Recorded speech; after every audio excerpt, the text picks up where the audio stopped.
The space around the claw of retribution was no longer empty. It was crowded with consequences. The Celestian patrol cutter held position, its weapons powered but not aimed. The Nexus Prime security vessel, all sharp angles and commercial-grade blasters, hovered like a waiting vulture. Most damning of all was the Trell border ship, its official markings clear, blocking his direct path back to friendly space.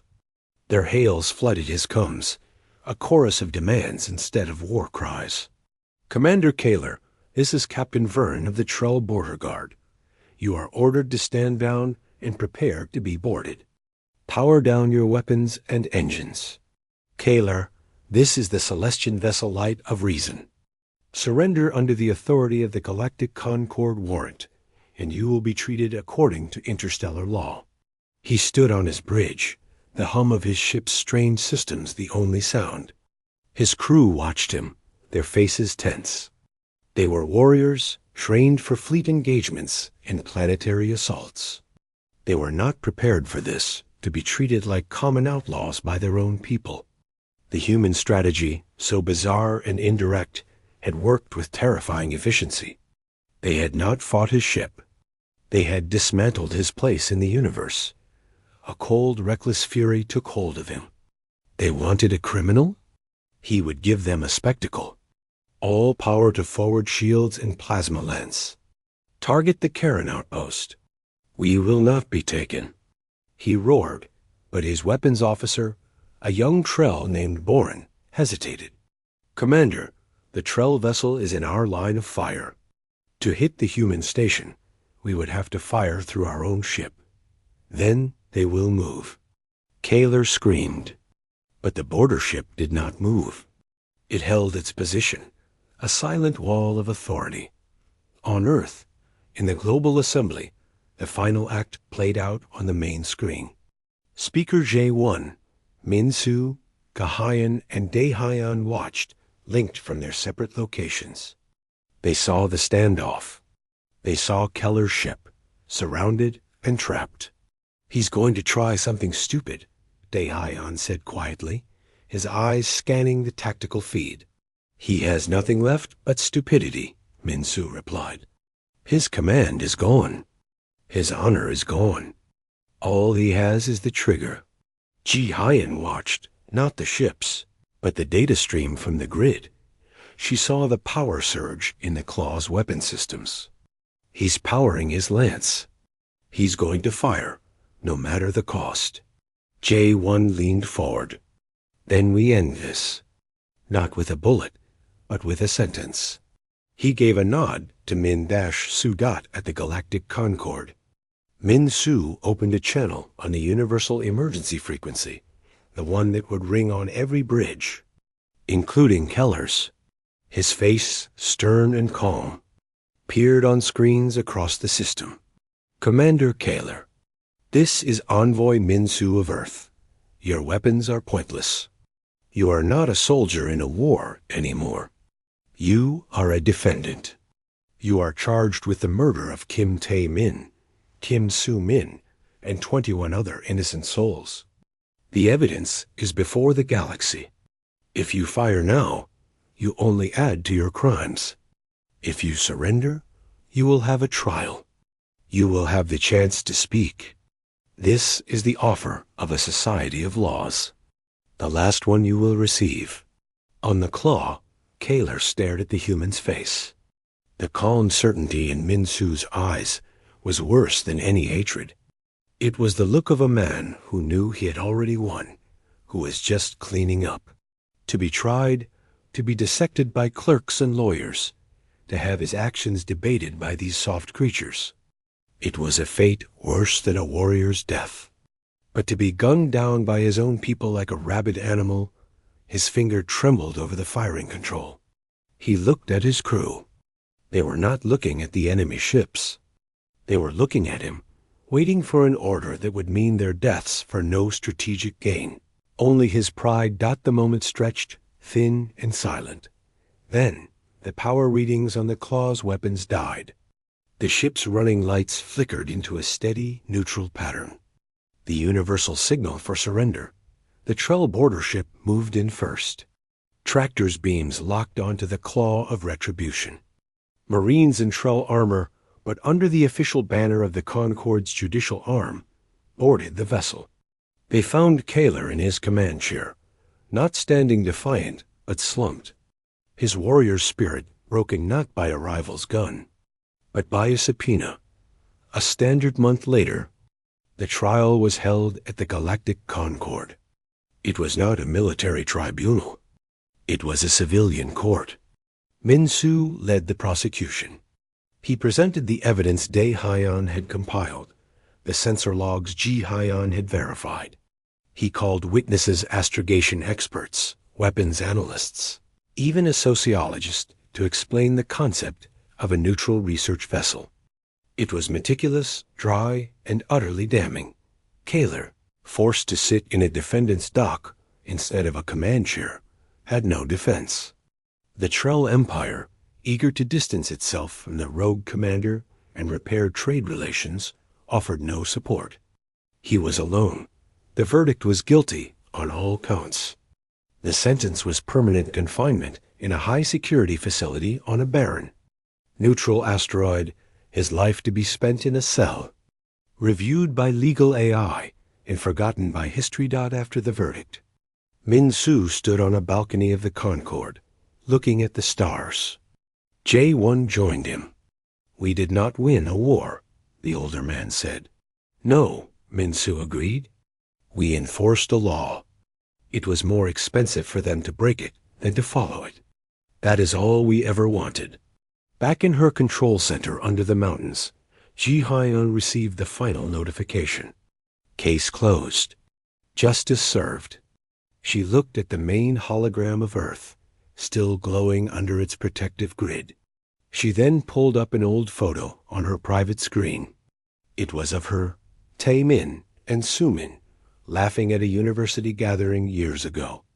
The cold ball of fury in her chest had not gone away, but it had settled, transformed into a permanent, quiet resolve. She typed a command into the grid's master system. A new protocol was installed, deep in its core programming. It was called the Legacy Directive. Henceforth, the grid would not only shield Earth, it would also actively monitor, record, and protect any human vessel, anywhere, that flew under a banner of peace. The shield had grown an invisible, long arm. Dae Hyan and his team were already disbanding, moving on to other cases: corruption, in orbital mining, cyber theft. The Kaler case was a file to be archived. A job well done, the galaxy slowly understood. Earth did not join the Celestian Union. They did not build a massive fleet. They returned to their neutrality, but it was a different kind now. It was not the neutrality of the weak, hiding behind a wall. It was the neutrality of the judge, the detective, the auditor. A planet that could, with a few data packets and legal filings, tear a proud warrior from his ship and bury him in a cell. Ambassador Gorvath, the one who had first threatened Min-Su, requested a private meeting. He stood before Min-Su, his earlier smugness gone, replaced by a wary, newfound respect that bordered on fear. "Your method was efficient," Gorvath grated out. "It was just," Min-Su corrected him gently. "Remember, Ambassador, we are a society of laws. You made it personal, so we personally held you accountable. The next time you consider touching one of ours, consider the cost. It won't be ships you fight. It will be your own bank account, your reputation, your freedom. Have a good day." He turned and left the Trell ambassador standing alone in the diplomatic hall, staring at the stars, realizing that the most dangerous weapon in the galaxy was not a plasma lance, but a perfectly filed piece of paper. And humanity had just shown they had an endless supply. The galaxy watched, puzzled. They expected the human fleet, small but determined, to stream out of the Sol system and join the Celestian battle lines. They expected speeches of vengeance, the rallying cry of a new ally. They saw none of that. Instead, they witnessed a silent, surgical operation of a kind they did not understand. The first real blow fell not on a battlefield, but in the financial sector of the neutral trading world of Nexus Prime. Commander Kaler had an account there, a secret one, filled with bonuses and conflict acquisition funds. It was frozen not by a military order, but by a thick sheaf of legal documents from Earth's Financial Crimes Division, citing interstellar statutes against profiting from acts of piracy and murder. The funds were not seized. They were locked, entangled in a web of legal holds that would take the Trell bureaucracy years to untangle. Keller's personal wealth vanished from his reach with the quiet finality of a judge's signature dot in his quarters aboard the Claw of Retribution. Now lurking in a mustering point near the Trell border, Kaler received the notification. He stared at the screen, his rage a cold, simmering thing. They were attacking his credit? It was petty. It was beneath the dignity of a warrior. Yet the message from his own supply officer was not petty. Without access to your discretionary fund, Commander, we cannot procure the specific fuel additives for peak stealth efficiency. We must use standard grade. A tiny degradation in his ship's performance. A tiny vulnerability. The second blow was social. Daehyun's team, working day and night, had not rested with identifying the ship. They had mapped Keller's career. They found his patrons, his rivals, his subordinates. Using open-source intelligence and the mountain of data Ji-Hyun's grid was now harvesting, they began a campaign of exposure. They did not spread lies. They broadcast truths. A formal public legal indictment was filed with the Galactic Concord, charging Kaler with 23 counts of unlawful termination of sentient life, destruction of a registered civilian vessel, and violation of the neutrality accords.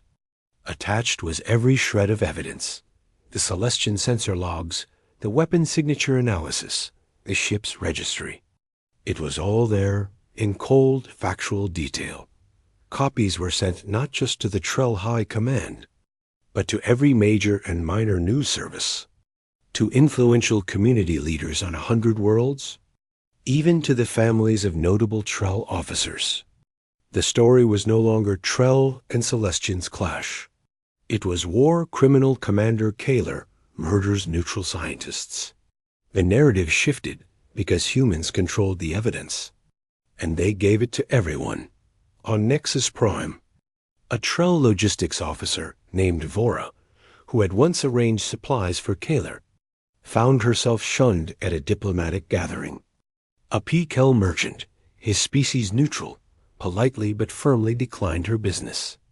Your association with the legacy incident is bad for trade, the merchant said, his tentacles quivering with distaste. Vora sent a furious encrypted message to Kaler. Your actions are causing collateral damage. Cease communications with this identifier. Kaler was being isolated, not by force, but by reputation.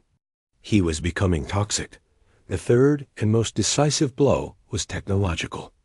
Ji-Hyun, in her mountain control room, had turned the planetary defense grid into the galaxy's most powerful eavesdropping device. It wasn't listening for threats to Earth anymore. It was listening for one specific harmonic spike, the 7.3 terahertz flaw in the stealth field of the Claw of Retribution. It found it. A faint, whispering echo on the edge of the Kelvar system. The ship was moving, cautiously, trying to slink home. We have him, Ji-Hyun said, her voice devoid of triumph, only cold satisfaction. She didn't fire a weapon. She sent the coordinates, not to a warship, but to Daehyun's team and to Min-Su. Now Min-Su went to work. He was back at the Galactic Concord, but not as a neutral envoy. He was a prosecutor presenting a case. He requested an emergency session of the Concord's Judiciary Committee. Before the assembled representatives of a dozen neutral species, he played the sensor log. He displayed the financial freeze orders. He showed the records of Keller's career, highlighting a pattern of brutality. Commander Kaler is not a soldier following orders, Minsu stated, his voice clear and firm in the silent chamber. The Gagarin's legacy was in a registered neutral zone, broadcasting its peaceful intent. Its destruction was not an act of war. It was an act of piracy and murder. The Trell Empire, by recalling him but refusing to surrender him to justice, is now complicit in obstructing that justice. A Trell delegate stood, his carapace clicking in anger. This is an internal military matter. You have no authority. We have the authority of the law, Minsu shot back. Laws this body wrote. Laws the Trell Empire signed. If those laws mean nothing, then this concord means nothing. We are not asking you to fight our war. We are asking you to uphold the rules that keep us all from chaos. He paused, looking at each delegate. Earth will not fire a shot, but we will use every tool, every statute, every line of legal code to see this man answer for his crime. Any who help him hide are aiding a murderer. Is that the side you choose? The message was heard. Pressure began to build on the Trell Empire from unexpected quarters. Trading guilds, worried about their own neutral status, applied pressure. Independent systems began denying port access to any Trell vessel suspected of association with Kaler's fleet. The cost of harboring one commander was quietly becoming higher than he was worth. Aboard the Claw, Kaler felt the walls closing in. His ship was running on standard fuel, its stealth not perfect. He received orders, then counter-orders. One message from a sympathetic superior told him to stand by for extraction. Another, from a political officer, demanded he surrender himself to resolve the diplomatic incident. His own crew looked at him differently. He was no longer the fierce predator. He was a problem that was causing them hardship. In a final desperate move, he decided to act. If he was a problem, he would be a big one. He set a course not for Trell space, but for a lightly defended human outpost on the fringe of the Sol system, a listening post on Pluto's moon, Charon. He would show them what a real attack looked like. He would make them regret their legal tricks. As the Claw of Retribution powered its engines for the jump, it had to drop its stealth field for a fraction of a second. In that moment, the grid's sensitive arrays, focused on that sector of space, pinged loudly in Ji-Hyan's control room. "He's moving," she said, her eyes locked on the trajectory plot. It was heading inward. "He's coming here." Not to Earth, to the periphery. She understood instantly. He was lashing out. He wanted a military target, something to justify his existence as a warrior, not a criminal. She sent the alert not to the tiny Earth defense fleet, but to Minsu and the Concord Judiciary. The fugitive is now in active flight, moving toward a human civilian installation with hostile intent. His actions confirm his guilt and his disregard for interstellar law. Minsu received the update in the middle of the judiciary session. He stood. The accused is now fleeing justice and threatening a civilian target. This is no longer about politics. This is a galactic police matter. We request that this body authorize any and all measures to apprehend him before more lives are lost. The vote was not unanimous, but it was decisive. For the first time, the neutral Concord granted a limited authorization for the apprehension of a named individual charged with severe crimes. It was not a declaration of war against the Trell. It was a galactic warrant. The message was sent to every ship in the region. Trell and Celestian and neutral alike. Commander Kaler of the Claw of Retribution was a wanted entity. Taking him into custody was now a sanctioned act. Kaler, alone in the dark, saw the broadcast from the Concord. His target, Charon Station, was minutes away. But on his screen, he saw new ship signatures emerging from jump points around him. Not human warships. A Celestian patrol cutter answering the Concord's call. A private security vessel from Nexus Prime, hoping for a bounty.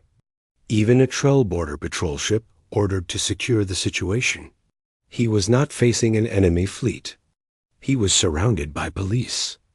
The humans had not fought him. They had turned the entire galaxy into their officers.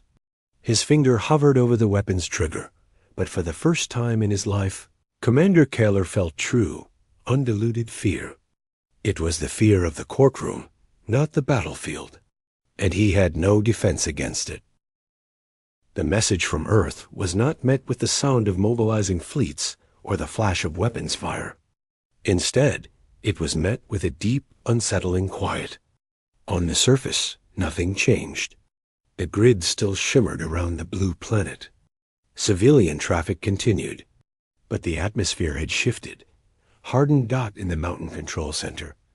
Ji Hyan was no longer just a guardian of a shield. She had become a hunter. Her screens, which once tracked friendly freighters and routine scans, now displayed a new set of data. It was the last known trajectory of the Gagarin's legacy, overlaid with star charts, known Trell patrol routes, and gravitational eddies of the Nereid expanse. The cold fury in her chest had crystallized into a focused, razor-sharp purpose. Her superior, a man who had always talked about deterrence and protocols, stood behind her, looking uneasy. Ji Hyan, the Assembly's directive is clear, but our mandate is planetary defense. This, forensic analysis. It's not what the grid was built for. Ji Hyan didn't turn from her screen. Her voice was calm, flat. The grid's purpose is to protect Earth. The Trell just proved the threat isn't to our soil, not yet. It's to our people, our rights, our laws. The grid is a sensor network, the most advanced one in this sector. We are going to use it to listen. She pulled up a complex algorithm. I am repurposing the long-range Tachyon detection array. Instead of looking for incoming missiles, it will look for the echo of a single plasma lance fired 24 hours ago. Every weapon leaves a unique quantum ripple in subspace. A fingerprint. We're going to find it. The man opened his mouth to protest, then saw the look in her eyes. He gave a slow nod. Do it. Across the planet, in a nondescript government building in Seoul, a different kind of hunt began. Dae Hyan sat in a dark room, lit only by the glow of a dozen holographic displays. He was young, with a tired face that looked older than it was. Before him was the raw Celestian sensor data, the Trell's official lies, and the complete digital footprint of the Gagarin's legacy. He was not a soldier. He was an investigator, a digital forensic specialist for Earth's Unified Justice Department. His team, a handful of the best legal and cyber minds on the planet, worked in silent concentration.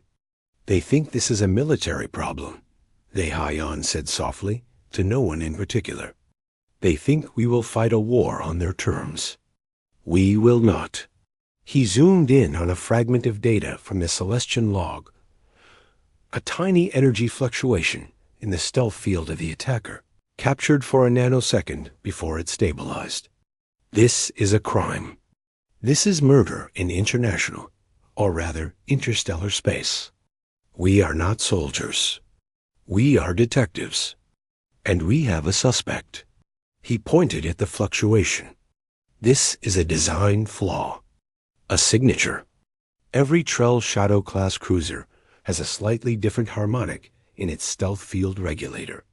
This one, he tapped the screen, making the data point glow, has a minor spike at 7.3 terahertz. We find which ship has that spike, we find our killer. The work was painstaking. They cross-referenced every piece of public and legally obtained intelligence on Trell ship deployments. They analyzed years of intercepted but non-secure Trell maintenance logs, looking for patterns, for mentions of regulator issues. They weren't hacking. Not yet. They were following a paper trail in a universe of digital paper. Meanwhile, Min Su stood on the departure platform of the Galactic Concorde. His diplomatic posting was over. His shuttle was waiting. The Trell ambassador, Gorvath, approached him. a look of smug satisfaction on his gray face. So, the humans finally choose a side? Pity it is the losing one. Your little police statement is amusing. Do you think the Union will give you a badge? Min Su turned to face him. The calm, polite mask was gone. In its place was a cold, impassive stare that made Gorvath pause. We have not chosen the Union's side, Ambassador. We have chosen our own. You made a critical error. You thought because we do not value conquest, we have no power. You thought because we prefer words to weapons, we have no will. He took a step closer, his voice dropping. You will learn. We are not declaring war on your empire. We are serving a warrant on one of your commanders. And we will not stop until he is in custody. Gorvath scoffed. You are a planet of clerks. What will you do? Send a strongly worded subpoena across the stars? You'll see, Min Su said simply. He boarded his shuttle. He was not returning home to rest. He was returning to become a prosecutor. Back on Earth, the public mood was not one of war fever, but of a grim, determined resolve. There were no rallies calling for invasion, but vigils for the lost crew of the Legacy. News channels did not analyze military tactics. They analyzed interstellar law and forensic science. The people understood the message from their leaders. This was not an act of war to be avenged, but a crime to be solved. In a secure briefing room, Min Su, Ji Hyan, and Dae Hyan met for the first time. Speaker J1 presided. Holodisplays showed their converging work. Ji Hyan spoke first. The grid array confirmed it. We isolated the weapon's quantum signature. It matches a Trell plasma lance, serial family identified. More importantly, we tracked the stealth ship's exit vector. They didn't go directly back to Trell space. They made a short jump to a seemingly empty system called Kelvar. There's nothing there, but it's a known navigational checkpoint for Trell Black Ops. Dae Hyan nodded, pulling up his own data. And I think I found our ship. Cross-referencing known Shadow-class vessels with maintenance records from 3 different neutral shipping hubs. I isolated one ship that filed a request for a stealth field regulator calibration 6 months ago. The described symptom matches our 7.3 terahertz spike. The ship is the Claw of Retribution. Its commander is a career soldier named Kaler. He has a record of brutality, but also of ambition. He follows orders, but he likes to exceed them. J1 steepled his fingers. So we have a suspect. We have a method. We have a last known location. But we cannot arrest him. We have no jurisdiction in Trell space, and we will not start a war by sending a frigate to grab him. That's the point, Min Su said, his voice firm. We don't go to him. We make it impossible for him to function. We use the system. We freeze any financial assets he or his immediate crew have in neutral banks. We publicly release his name and the evidence of his crime to every news agency in the Concord. We file formal charges with the Galactic Judiciary, demanding his extradition. We make him a liability. Ji Hyan leaned forward. And we use the grid. We monitor all communication channels. If Kaler or his ship tries to send any signal, any message, we intercept it. We don't just listen for attacks on Earth anymore. We listen for him. We find his network, and we dismantle it, piece by piece. A faint, hard smile touched J1's lips. So we cut him off. We shame him. We hunt him not with missiles, but with rules and light. The Trell value strength and obedience. A commander who becomes a public relations nightmare, whose funds vanish, whose allies won't answer his calls. What is he worth to them? The plan was set in motion. It was quiet, bureaucratic, and relentless. Notices were served to banking consortia. Legal documents flooded the Galactic Judiciary. The name Commander Kaler and the details of the Gagarin's Legacy massacre began to spread across the interstellar news feeds, not as an act of war, but as a case file. On the bridge of the Claw of Retribution, Kayla received a priority update from High Command. It was not the praise he expected. It was a terse, furious order. Cease all active operations. Return to home space for debrief. Your financial accounts have been frozen by neutral entities. Your name is causing diplomatic complications. Kaler stared at the message, confusion turning to anger. They were not attacking him. They were inconveniencing him. They were treating him like a common criminal. A low growl escaped his throat. This was not how wars were fought. This was an insult. He smashed his fist on the console. He would not be humiliated by a planet of neutrals. They would learn what a real response looked like. But for the first time, a sliver of doubt wormed its way into his mind. His own empire was not defending him. They were recalling him. The humans, it seemed, had fired the first shot after all, and it was a kind he had no defense against. The Gagarin's legacy floated in the deep quiet of the Nereid expanse. It was a place of profound silence, where the light of the nearest star was a cold, distant pinprick. Inside the ship's main lab, Taimin gently guided a sample of stellar dust into a containment field. The tiny particles glittered like diamond dust under the lights. It was beautiful, pristine data, completely untouched by the war so many light years away dotted the comm station. His sister Su Min hummed along to a Celestian folk song, a soft, warbling melody filtering through her earpiece as she worked. Her screen showed a waterfall of data, the natural radio whispers of the cosmos. Her job was to clean it up, to isolate the natural from the artificial. For the last hour, a faint, repeating anomaly had bugged her. It was a ghost of a signal, a pattern so subtle it was almost part of the background. "Hey, Tae Min," she called out, not looking away from her screen. "You getting any weird gravitational ripples on your side? Something about the background noise here feels too quiet in one specific bandwidth." Tae Min glanced at his own instruments. Nothing on the gravimetric. Maybe it's a dead pulsar echo? This region is full of old stellar ghosts. Maybe, Su Min muttered, her fingers flying as she applied another filter. The ghost signal didn't clarify. It just vanished. That was more suspicious. A natural signal didn't just politely disappear. A small knot of professional concern formed in her stomach. Let's do a full passive scan. Just in case. Worried about space pirates? Tae Min joked, but he initiated the scan sequence. The Legacy was a civilian vessel. Its sensors were good, but they were designed for science, not war.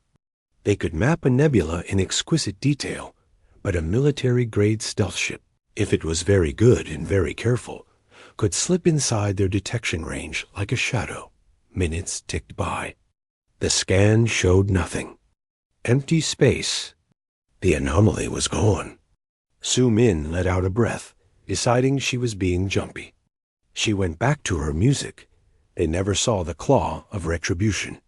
It didn't appear on any screen. It didn't give off an energy signature a civilian ship could detect.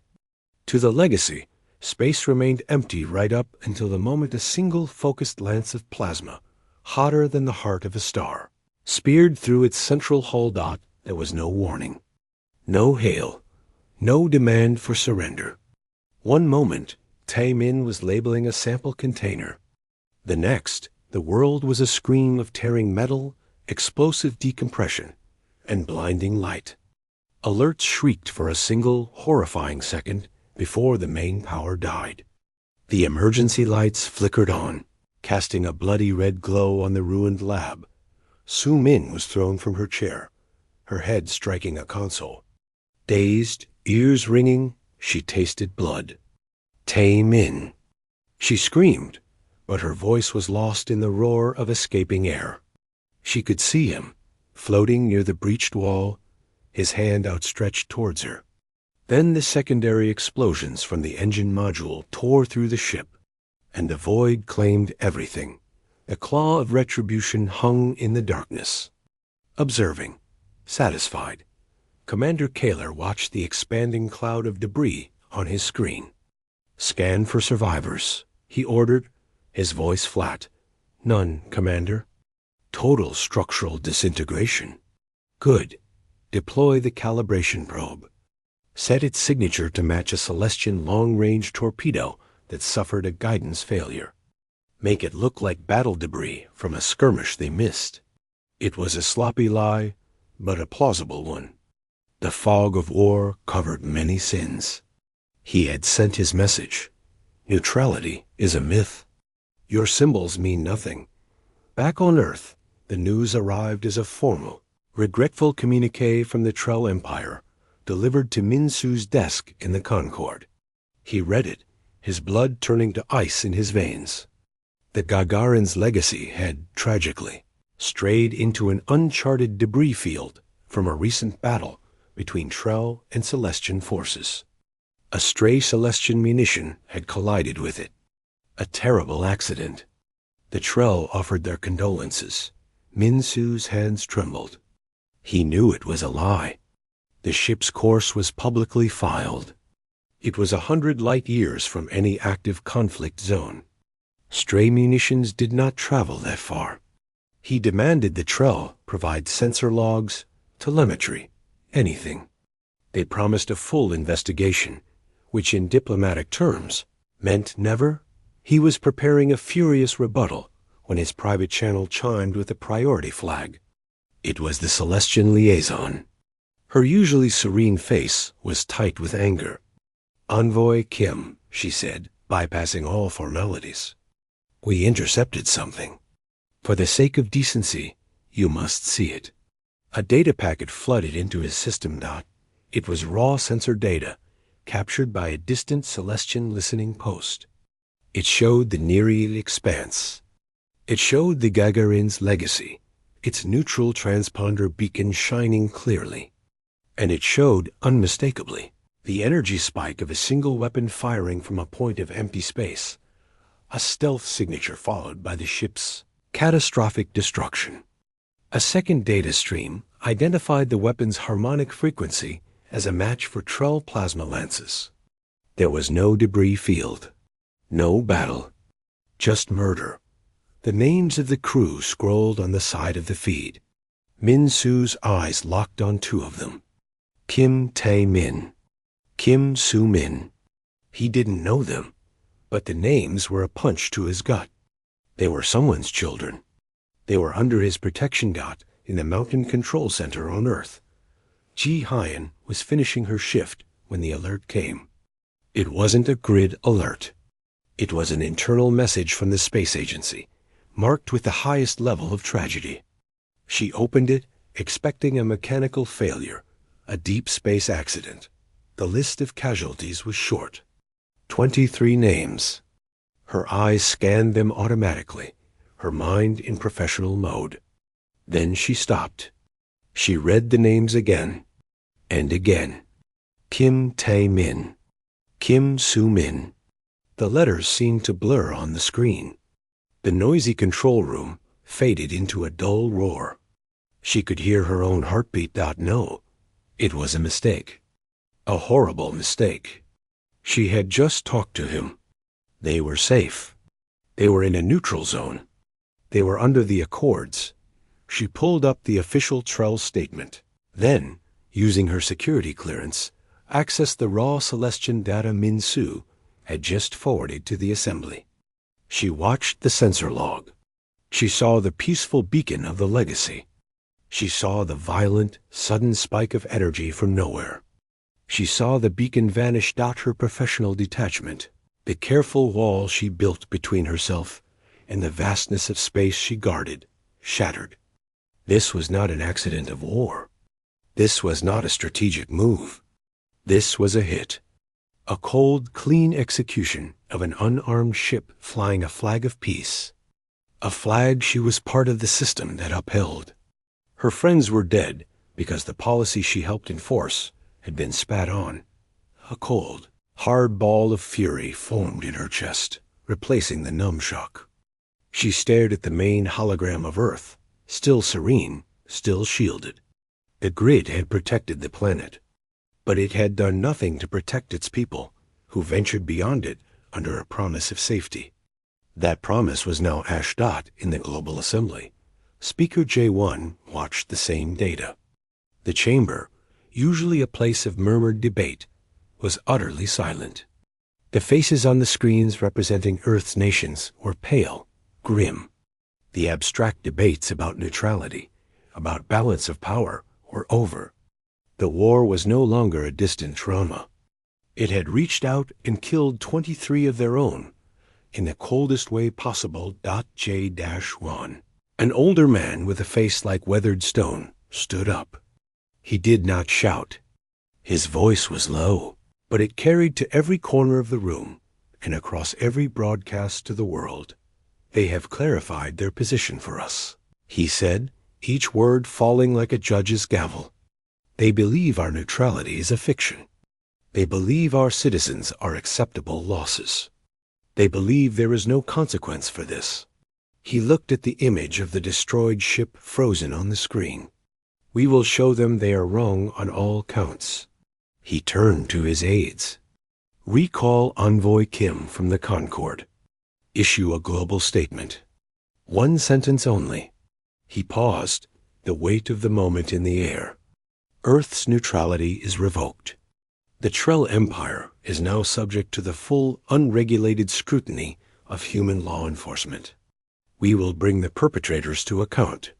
Across the galaxy, in strategy rooms and news feeds, the message was heard. Most who heard it misunderstood. They heard a declaration of war. They expected Earth to finally muster its small fleet and join the Celestian Union. They braced for a new, if minor, military front. They did not understand. Humans had not declared war. They had just issued a warrant. The air in the grand chamber of the Galactic Concorde was never truly still. It hummed with the low-grade energy fields of 100 different life support systems, and it smelled of ozone, something vaguely sweet, and the sterile tang of recycled atmosphere. At a circular podium of polished dark stone, Min-Su stood, his hands resting lightly on the cool surface. Before him, a holographic star map flickered, highlighting the spiraling arms of the galaxy. A line of red dots, indicating the front of the Trell advance, gnawed ever closer to a cluster of serene blue stars belonging to the Celestian Union. Sol system was a single, neutral white dot, an island in a sea of conflict. The Trell ambassador, Gorvath, was a study in imposing patience. His species was bipedal, with gray, pebbled skin and eyes like chips of obsidian. Envoy Kim. Gorvath's voice was a grating baritone, translated smoothly by the implant in Min-Su's ear. Your position remains illogical. The Celestians are using your space as a psychological shield. Grant us temporary transit rights through your outer asteroid belt. It is a region you do not use. It is a minor request. Min-Su had given some version of this answer 47 times in the last 2 standard years. He kept his face calm, a polite mask of regret. Ambassador, the principle remains. The 72nd Article of Neutrality, ratified by both the Trell Empire and the Celestian Union, defines a neutral corridor as one free from any military presence or logistical support. Granting transit, even through unused real estate, constitutes logistical support. Earth's neutrality is our shield. We cannot chip at its edges, even for you. Gorvath's thick fingers tapped the side of his own podium. Neutrality is a luxury afforded to the weak, or to those waiting to stab the strong in the back. The Union is bleeding. Soon there will be no one left to honor your precious articles. Will you stand alone then? The threat was veiled, but present. Min-Su felt a familiar knot tighten in his stomach. He did not show it, Earth stands for stability, Ambassador. We provide medical aid, refugee processing, and diplomatic grounds to both sides. We are a place for dialogue, not a shortcut for war. The answer, with all respect, is no. Gorveth stared at him for a long, silent moment, then gave a slight, stiff nod. He cut the transmission, his form dissolving into particles of light. The pressure in the chamber seemed to drop a fraction. Min Su let out a slow breath, his shoulders relaxing minutely. His assistant, a young man named June, materialized at his elbow with a data slate. "Another cheerful meeting," June murmured. "The Celestian liaison is waiting in Gallery 7. She wants to express her government's gratitude for our continued impartiality." He said the last word with a hint of irony, "which is their way of making sure we don't say yes to the Trell tomorrow." Min Su finished, rubbing his temples. The work was a constant, delicate dance on a knife's edge. Every word was parsed, every gesture analyzed. One misstep could pull humanity into a meat grinder of a war that had consumed a dozen species. Back on Earth, the reality of that neutrality was a vast, silent machine. In a control center buried deep under the Sebek Mountains, Ji Hyan monitored the heart of it. The main screen spanned an entire wall, showing a serene, real-time hologram of Earth, encircled by a delicate, glowing net of light. This was the planetary defense grid. It wasn't a weapon. That was the core of the human strategy. "It's a shield and a very, very sticky web," she would explain to the rare visiting diplomat. Her voice was always even, professional. "The grid can detect any mass approaching at high speed. Phase 1 is a targeted gravity lensing pulse to knock anything off course. Phase 2, if they persist, involves launching millions of carbon filament microsatellites to create a zone of absolute sensor blackout and physical obstruction. Their ships would be blind, deaf, and gummed up. It makes invasion technologically messy and economically pointless." A soft chime sounded. An automated freight hailer, registered to a Volpin mining guild, was requesting a scheduled approach vector to the Luna docks. Ji-Hun's fingers danced across her console, pulling up its manifest, transponder code, and engine signatures. All clean. All expected. She granted the approach with a tap. This was her life, watching the calm, orderly traffic of a neutral world. It was meticulous, sometimes boring, and she took immense pride in it. The grid had never been fired in anger. That was the point. Her personal comms line buzzed. A familiar face, smiling and slightly pixelated from deep space lag, peered on a side screen. Taemin, her friend since university. His hair was a mess, and he was floating in the 0G of his research vessel. "Ji Hyan, you're still guarding the planet from your cave, I see," he said, his grin wide. "Somebody has to," she replied, a real smile touching her lips for the first time in hours. "How's the deep black? Found any space amoebas that want to be friends?" "Better. We're on the fringe of the Nereid expanse, collecting stellar dust samples. You wouldn't believe the isotopic ratios out here. It's pristine. Su Min is driving me crazy, though. She keeps recalibrating the long-range array, says she's trying to clean up the background noise. She's probably just eavesdropping on Celestian music broadcasts." Ji Hyan laughed. Taemin's younger sister, Su Min, was a communications whiz with a rebellious streak. "Tell her I said hello, and to follow protocol. The last thing we need is a misunderstanding because she's poking at the wrong signal." "Don't worry, Mother Hen," Taemin said, rolling his eyes. "We're well outside any conflict zone. 100 light years from the nearest Trell patrol route. We're the very definition of harmless science. Besides, we're flying under the Earth Neutrality Accord's banner. Big, friendly letters on the hull. Even the Trell respect that. Mostly, a warning flashed on Ji Hyan's main screen. a minor course correction for a Jovian fuel barge. She glanced at it, her attention split. Just be careful, Taemin. The galaxy feels tense right now. We're always careful. We'll be back at Jupiter Station in 3 months. Drinks are on me. Su Min wants to try that new bar in Mare Imrim with the low-gravity cocktails. Sounds like a plan, Ji Hayan said. Stay safe. You too. Keep the home fires burning. Shield Maiden. He gave a silly salute, and the connection faded.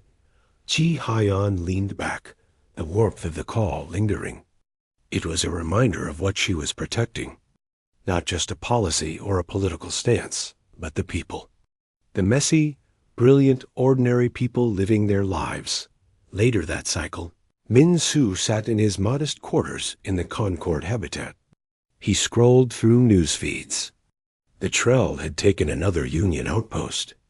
The Celestians had destroyed a Trell supply depot.